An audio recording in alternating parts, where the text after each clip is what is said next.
말씀은 시편 137편 1절에서 6절까지 말씀 찾으셔서 우리 함께 읽으려고 합니다. 프랑스에서 오신 우리 형제님들은 앞에 여기 띄워놨습니다. 보이시면 크게 읽어주시고 우리도 함께 읽도록 하겠습니다. 137편 1절에서 6절 함께 읽겠습니다. 우리가 바벨론의 여러 강변 거기 앉아서 시온을 기억하며 울었도다. 그 중에 버드나무에 우리가 우리의 수금을 걸었나니 이는 우리를 사로잡은 자가 거기서 우리에게 노래를 청하며 우리를 황폐케 한 자가 기쁨을 청하고 자기들을 위하여 시온 노래 중 하나를 노래하라 하미로다. 우리가 이방에 있어서 어찌 여호와의 노래를 부를꼬. 예루살렘아 내가 너를 잊을진데 내 오른손이 그 제주를 잊을지로다. 내가 예루살렘을 기억지 아니하거나 내가 너를 나의 제일 즐거워하는 것보다 지나치게 아니할진데 내 혀가 내 입천장에 붙을지로다. 아멘. 할렐루야.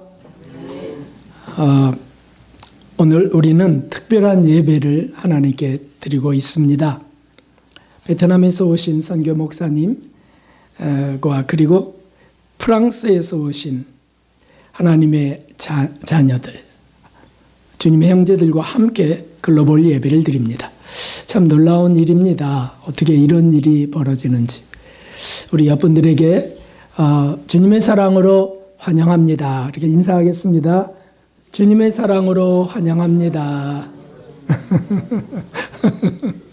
눈치를 보시면서 반응하고 있습니다.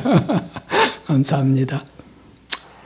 훗날 예수님께서 오실 때 모든 세계 모든 사람들이 주님을 왕으로 모시면서 함께 경배할 겁니다. 그날에 모든 사람들을 땅끝에서 모은다 그러셨어요. 그리고 주님은 메시아로 임하시는 거죠. 저는 그런 날이 속히 오기를 기원합니다.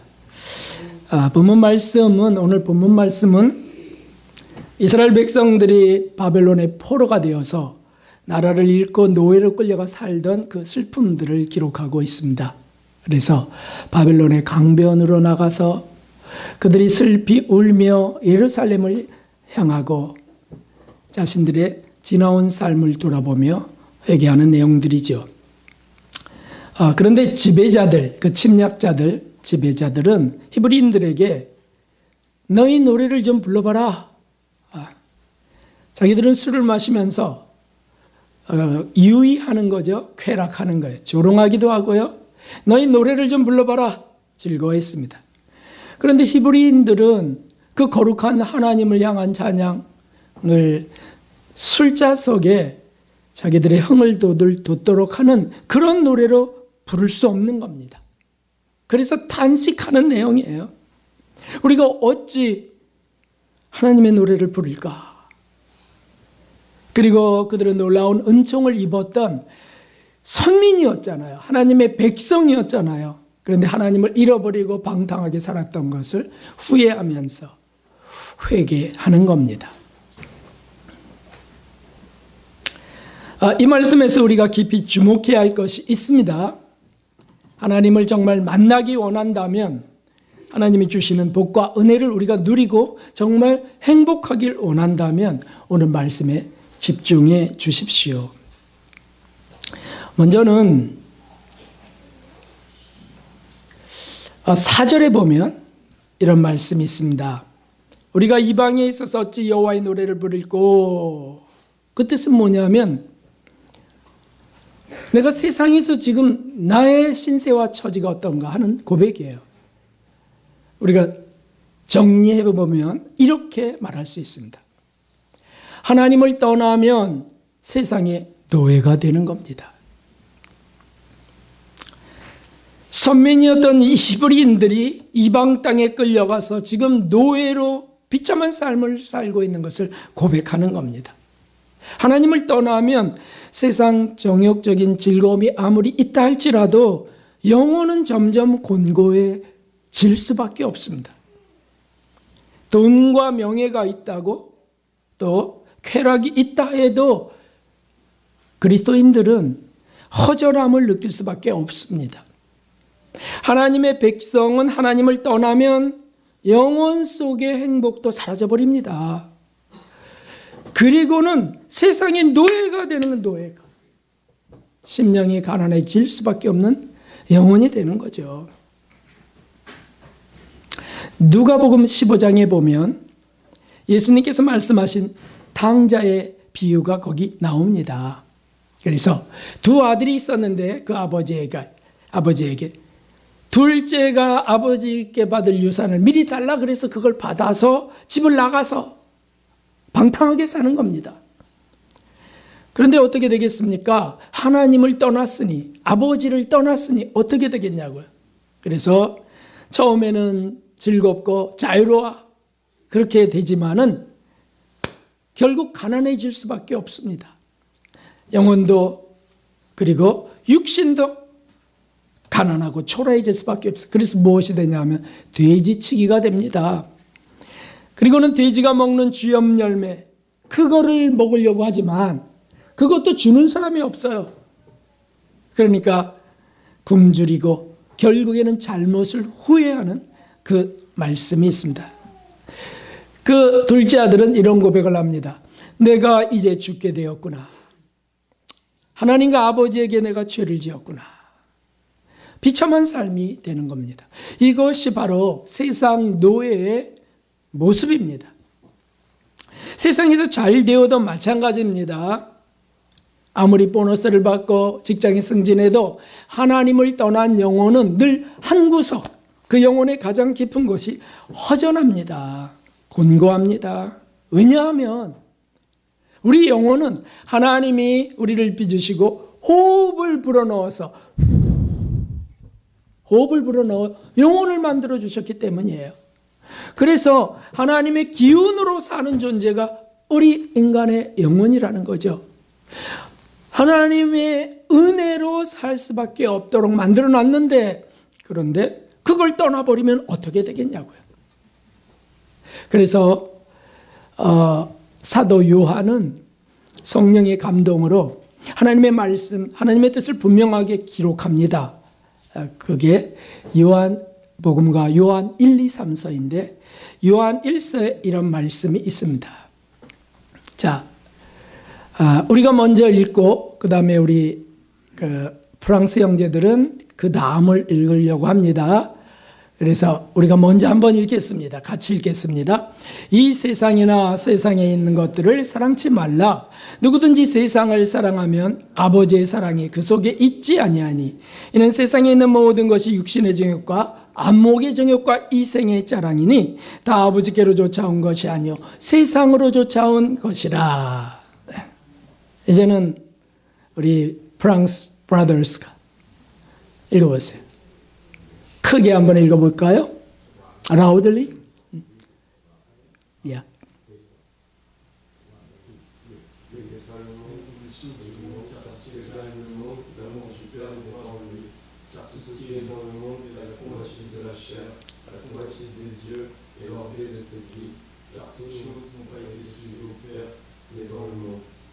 아멘.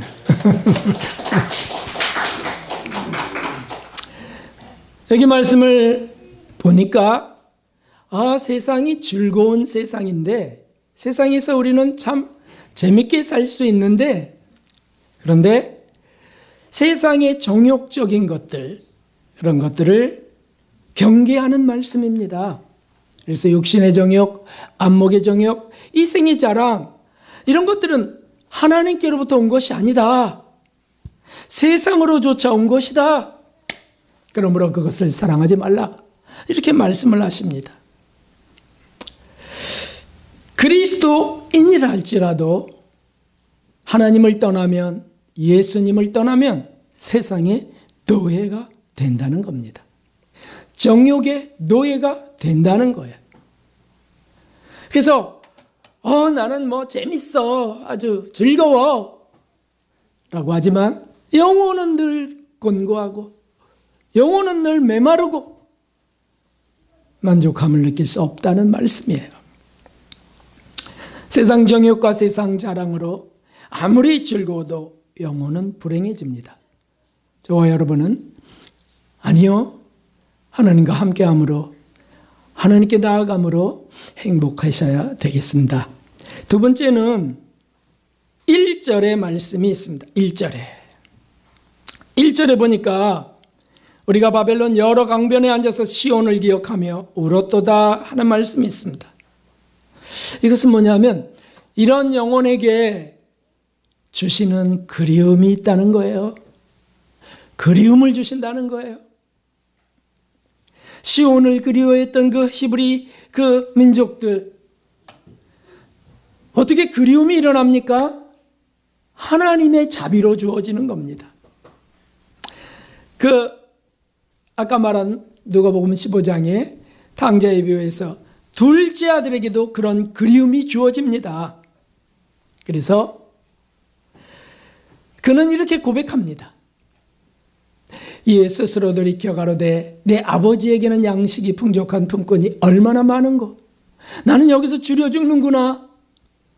내가 아버지께로 다시 돌아가리라. 이런 말씀이에요. 이에 스스로 돌이켜 가로되 내 아버지에게 양식이 풍족한 품꾼이 얼마나 많은고 나의 집은 풍요로웠었는데 근데 이제 나는 거기를 떠나버렸기 때문에 나는 굶어 죽게 생겼구나. 그러면서 다시 내가 돌아가리라. 그리움이 일어나는 거예요. 그리움이. 우리 그리스도인들은 다 하나님이 예수님을 통해서 낳으신 하나님의 자녀입니다.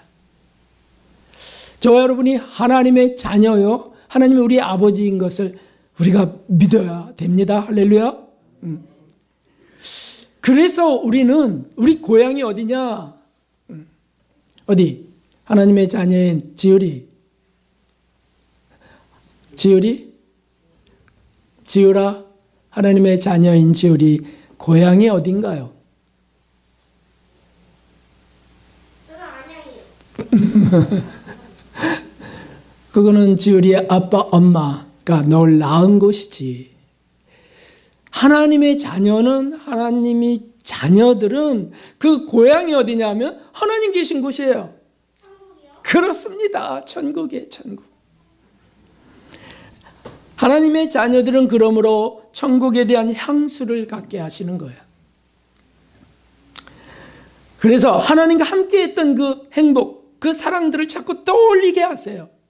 하나님께 받았던 은혜를 자꾸 떠올려 사모하게 하신다고요. 이게 그리움이에요. 그래서 우리가 세상에서 공고해질 때 사실 우리 안에 성령님은 자꾸 회상하게 하신다. 회상하게. 그때 얼마나 기뻤는지, 그때 얼마나 큰 은혜와 복을 받고 살았는지. 그래서 목사님에게조차, 에베소교회 목사님에게조차 처음 사랑을 찾으라고 말씀하신 거 아니에요. 이것이 하나님의 자비이죠. 하나님의 사랑이죠. 왜냐하면 하나님의 자녀를 다시 찾으시려는 것입니다. 우리에게 영적인 그리움이 일어나면, 다시 말하면 육적인 세상의 재미에서 돌이켜서 이제 이것이 아니야. 난 영원한 것을 정말 찾고 싶어. 이런 사모함이 일어나면 그때부터 삶은 놀라운 전환이 일어나는 겁니다. 우리 삶이 반전되는 겁니다. 히브리인들은 그렇게 하나님의 도성과 하나님을 그리워하는 거죠. 그래서 지금 시편에서 그렇게 고백하고 있는 겁니다. 우리가 5분 동안 베르디 오페라의 나부코라고 하는 유명한 오페라가 있는데 거기에 히브리 노예들의 합창을 하나 지금 잠깐 보려고 해요. 이것은 대단히 유명한 것이고 거기에 나오는 가수 하나하나가 히브리 노예들을 재현했어요. 그래서 그들의 표정을 잘 주목하시고 그리고 그 가사를 음미해 보십시오. 하나님을 떠나면 이렇게 되고 이런 그리움을 갖게 된다. 한번 들어주실까요?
우리에게 어느 날 우리의 무절제한 삶을 그동안의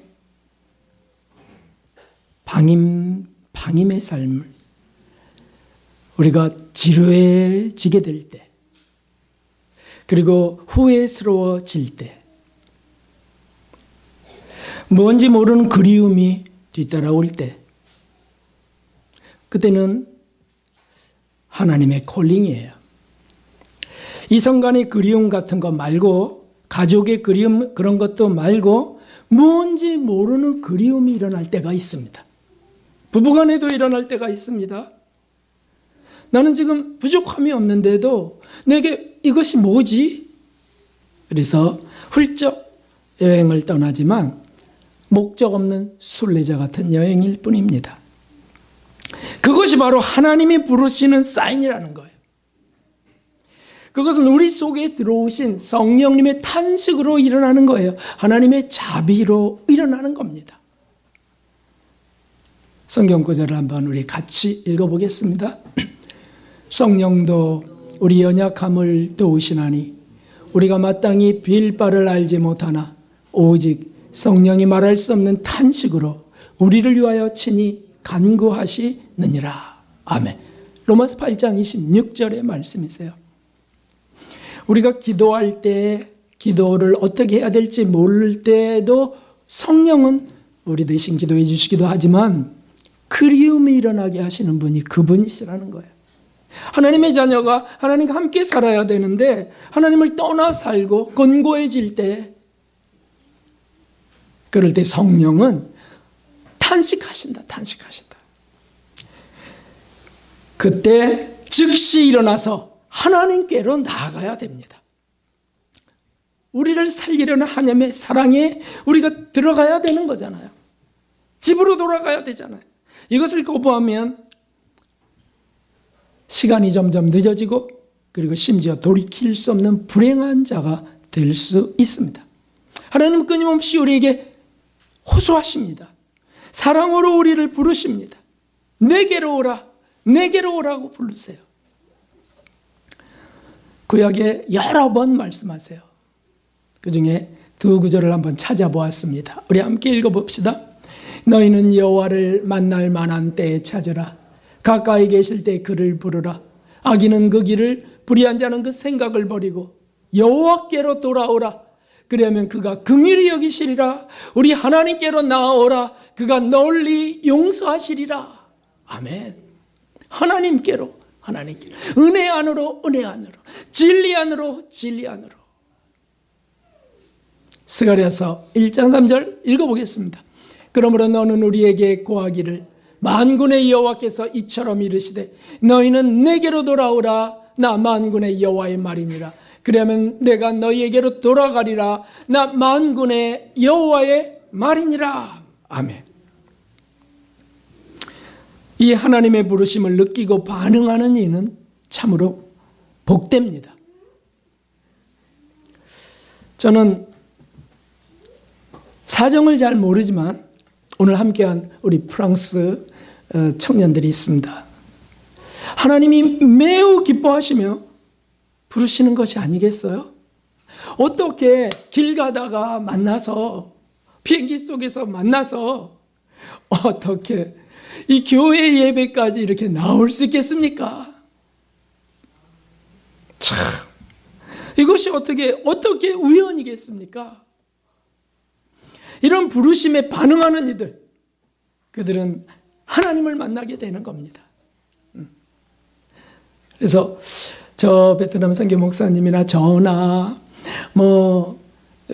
오늘 우리 성도들이나 기도하면서 야, 하나님께서 부르신 하나님의 아들들이 온다. 기쁨으로 지금 우리 함께 모셔서 예배를 드리게 된 겁니다.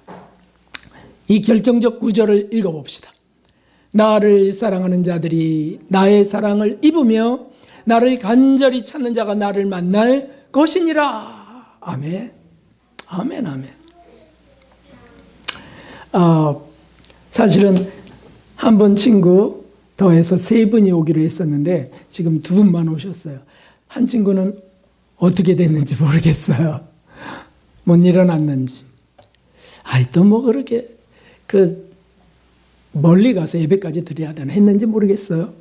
그러나 두 분에게는 하나님이 특별한 은혜가 있는 거예요. 참 감사합니다. 주님이 터치하고 계신 겁니다. 자, 이제 마지막 세 번째 우리가 생각해 볼 것이 있습니다.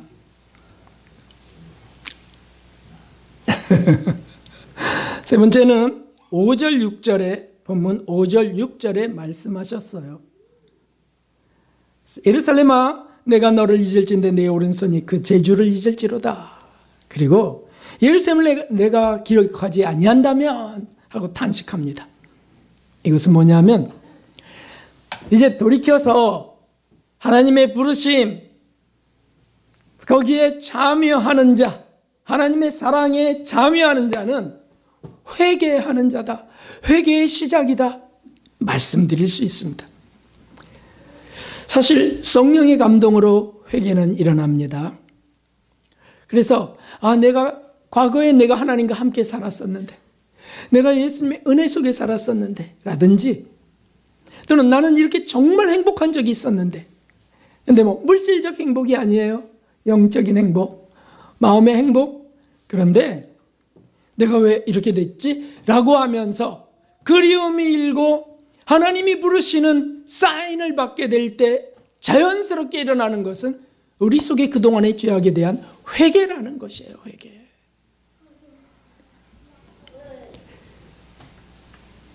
이런 죄악을 다시는 짓지 말아야지. 지금 본문 말씀이 그렇게 되어 있습니다. 근데 이렇게 안 할 거야. 내가 어떤 재미도 이젠 하나님과 함께 하는 것보다 더 좋아하지 않을 거야. 우리가 과거의 삶을 후회한다고 다 하나님의 사랑에 참여되는 것은 아닙니다. 여러분, 우리가 이걸 명심해야 되겠습니다. 나 과거를 반성해 라고 한다고 사랑에 다 참여되는 거 아닙니다. 가룟 유다를 보십시오.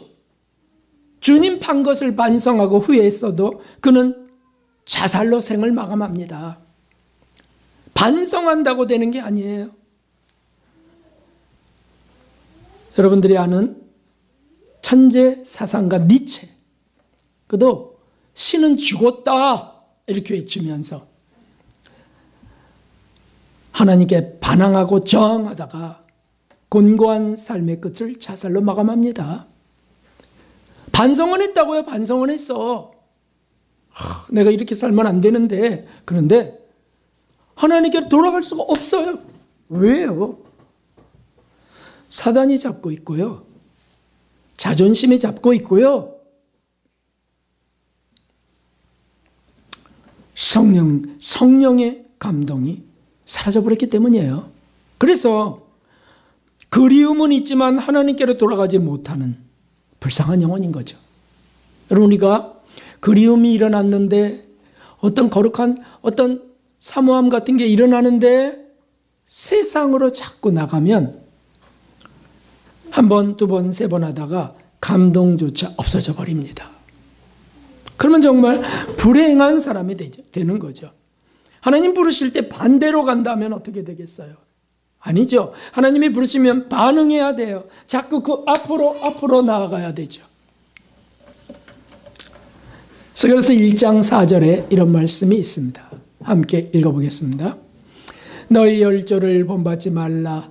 옛적 선지자들이 그들에게 외쳐 가로되 만군의 여호와께서 말씀하시기를 너희가 악한 길 악한 행실을 떠나서 돌아오라 하셨다 하나 그들이 듣지 않고 내게 귀를 기울이지 아니하였느니라. 나 여호와의 말이니라. 아멘. 그렇게 떠나가면 망하는 거예요. 불행한 것입니다. 그러나 하나님께 이 곤고한 삶 이것들을 고백하면서 다시 아버지 품으로 나간 이들은 모두 행복한 삶을 이제 맛보게 되는 겁니다. 이것은 예외가 없습니다. 하나님의 사랑은 온 세상을 사랑하여 주신 사랑이기 때문이죠. 다 돌아오길 원하는데 맛보지 못한다면 참으로 비참할 수밖에 없습니다. 4세기에 기독교의 위대한 성자요 신학자인 히포에 어거스틴이 있었습니다. 어거스틴은 청년의 때를 정말 방탕하게 살았습니다. 그래서 술에 취해 쩔어 살고 사생아까지 낳고 그러고 사는 거예요. 그런데 이도 천재예요. 똑똑합니다. 그래서 수사학도 하고 웅변술도 익히고 각종의 그런 철학 이런 것들도 다 탐닉합니다. 그런데 어느 때부터 인생의 허무가 느껴지는 거예요. 야, 내가 이렇게만 살아서 되는가? 그래서 그 곤고한 때에 그저 허공을 쳐다보고 있었습니다. 인생이 허무해졌으니까. 근데 밖에서 들리는 소리가 있는 거예요. 그게 뭐냐면 어린아이들의 노랫소리였습니다. 집어서 읽어보아라 라고 하는 노랫소리였어요. 서재로 달려가서 깜짝 놀래갖고 막 달려가서 아무 책이나 닥치는 대로 딱 잡아서 펼친 것이 바로 성경이었습니다. 성경. 그것은 바로 로마서 13장 13절 14절 말씀이었어요. 함께 읽어봅시다. 낮에와 같이 단정히 행하고 방탕과 술 취하지 말며 음란과 호색하지 말며 증투와 시기하지 말고 오직 주 예수 그리스도로 옷 입고 정욕을 위하여 육신의 일을 도모하지 말라. 여기서 정욕은 아까 말한 세상의 그 정욕을 말하는 것입니다. 이걸 딱 읽는 순간 망치로 세게 얻어맞은 것 같은 거예요. 한동안 정신이 없는 겁니다. 왜냐하면 자기의 삶이 여기 이 짧은 구절에 다 적혀 있는 겁니다. 그래서 그는 바로 무릎을 꿇고 실로 오랜만에 회개의 눈물을 흘립니다. 그때가 33살이었습니다. 그제서야 하나님께 돌아온 거예요. 사실 어머니 모니카가 계속 기도했습니다. 계속 기도했어요. 내 아들이 하나님의 일꾼이 되기 원합니다. 계속 방탕하게 되고 사생아까지 낳게 되고 어머니의 가슴은 찢어졌지만 계속 기도했어요. 결국 33세 하나님께로 돌아옵니다. 그리고는 하나님 안에서 참 평안을 맛보는 거예요. 얼마나 감사한지 눈물은 하염없이 흐르고요. 그래서 쓴 게 참회록이에요. 여러 권의 성경 이해를 돕는 글들도 쓰고요. 위대한 신학에 필요한 말씀들도 교리들도 쓰고요. 그래서 신교에서 가장 위대한 신학자라고 말하는 겁니다. 그래서 신교의 아버지라고 훗날 불리게 됩니다. 정말 더럽고 추한 삶이었지만 그가 그리움을 느끼고 돌이켰을 때 아버지 품을 향해서 나가서 하나님 사랑에 참여했을 때 하나님은 놀랍게 그를 뒤바꾸시고 그에게 놀라운 은혜를 지혜를 부어주시면서 사용하게 되셨던 거죠. 사도 베드로도 3번이나 예수님을 모른다고 한 배교자였습니다. 배반자예요. 그런데 예수님이 갈릴리오스가에 찾아오셔서 그를 만나 주십니다. 그리고는 놀라운 변화가 일어나죠. 왜냐하면 네가 나를 사랑하느냐, 네가 저 사람들보다 나를 사랑하느냐, 이런 감동을 주시고 그가 회개하게 하시면서 그의 삶은 사도 중에 사도로 뒤바뀌게 되는 거죠. 사도 베드로의 나머지 삶은 회개의 연속적인 삶이었습니다. 하나님과 하나님 나라를 사모하는 삶이었습니다. 아직 설교 안 끝났는데 가 있다가 축도할 때 나와요.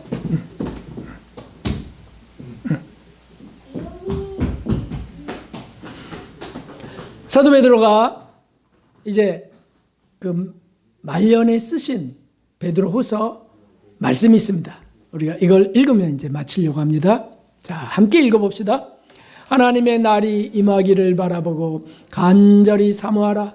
그날에 하늘이 불에 타서 부러지고 재질이 뜨거운 불에 녹아지려니와 우리는 그의 약속대로 의에 거하는 바 새 하늘과 새 땅을 바라보도다.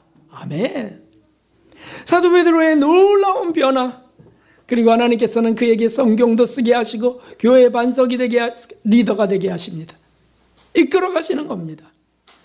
사랑하는 성도 여러분, 늘 본향을 우리 그리워하고 하나님의 사랑을 그리워하면서 그 안에 살 수 있는, 그 안에 누릴 수 있는 행복을 우리는 기도해야 되겠습니다. 그리고 그것을 맛본다면 세상의 어떤 것으로도 바꾸지 말아야 되겠습니다. 여호와께로 돌아가는 겁니다. 우리 삶이 곤고해질 때 여호와께로 돌아가는 겁니다. 언제부터인가 곤고해지고 허무해질 때, 문제가 생겼을 때, 암병이 생겼을 때, 가족에 문제가 생겼을 때, 우리의 사업이 실패됐을 때, 그때 바로 여호와께로 돌아가는 겁니다. 여호와께로. 우리에게는 돌아갈 본향이 있고 돌아갈 아버지가 있어요. 얼마나 감사한 겁니까? 그래야 삽니다. 우리 모든 무질서한 생각들, 무질서한 삶으로부터, 우리가 그냥 타성적으로 습관적으로 살던 것에서부터 우리가 여호와께로 돌아가는 겁니다. 여호와께로 돌아가면 삽니다. 하나님의 사랑과 은혜 가운데 남은 이제 우리의 삶이 진정으로 행복하시기를, 은혜 가득하시기를 주님의 이름으로 축원합니다. 아멘. 그대로 놔두시면 되는데요. 찬송 드리겠습니다. 321장 찬송 드리겠습니다. 그리고 헌금 올리고 우리 함께 기도할 겁니다.